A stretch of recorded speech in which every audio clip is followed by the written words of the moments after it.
સાબરમતી, આકુળ અને વ્યાકળના સંગમ તીર્થ પર ભરાતો લોકમેળો, ચિત્રવિચિત્રની અનોખી પરંપરા. તારક ચિહ્ન તારક ચિહ્ન તારક ચિહ્ન તારક ચિહ્ન તારક ચિહ્ન તારક ચિહ્ન તારક ચિહ્ન તારક ચિહ્ન. હોળીના તહેવાર પછીના પખવાડિયામાં જ્યારે ઉત્તર ગુજરાતની હવામાં કેસુડાની મહેક પ્રસરેલી હોય છે, ત્યારે સાબરકાંઠા જિલ્લાના પોશીના તાલુકાના ગુણભાખરી ગામે એક અનોખો મેળો ભરાય છે, ચિત્રવિચિત્રનો મેળો. આ મેળો તેની પૌરાણિક કથાઓ અને આદિવાસી સંસ્કૃતિના ધબકારને કારણે સમગ્ર ભારતમાં જાણીતો છે. આ વર્ષે આ મેળો તા. 17 અને 18 માર્ચના 2026ના રોજ યોજાયો હતો. પૌરાણિક કથા.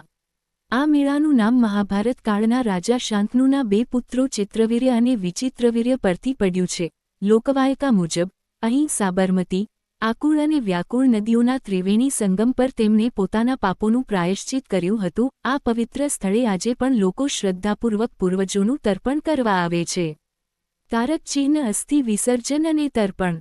મેળાની શરૂઆત ખૂબ જ ગંભીર અને ભાવુક હોય છે. આદિવાસી સમુદાયના લોકો પોતાના સ્વજનો જેઓ વિતેલા વર્ષમાં મૃત્યુ પામ્યા હોય, તેમના અસ્થિઓનું આ ત્રિવેણી સંગમમાં વિસર્જન કરે છે.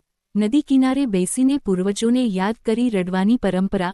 મરસિયા આ મેળાને અન્ય મેળાઓ કરતાં અલગ પાડે છે. શોક પછી આનંદનું વાતાવરણ.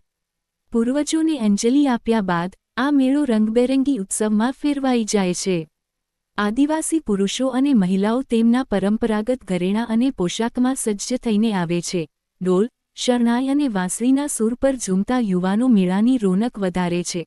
માટીના વાસણોથી લઈને આધુનિક ચીજવસ્તુઓના સ્ટોલ સહીં જોવા મળે છે. પ્રવાસન અને સંસ્કૃતિનું જતન.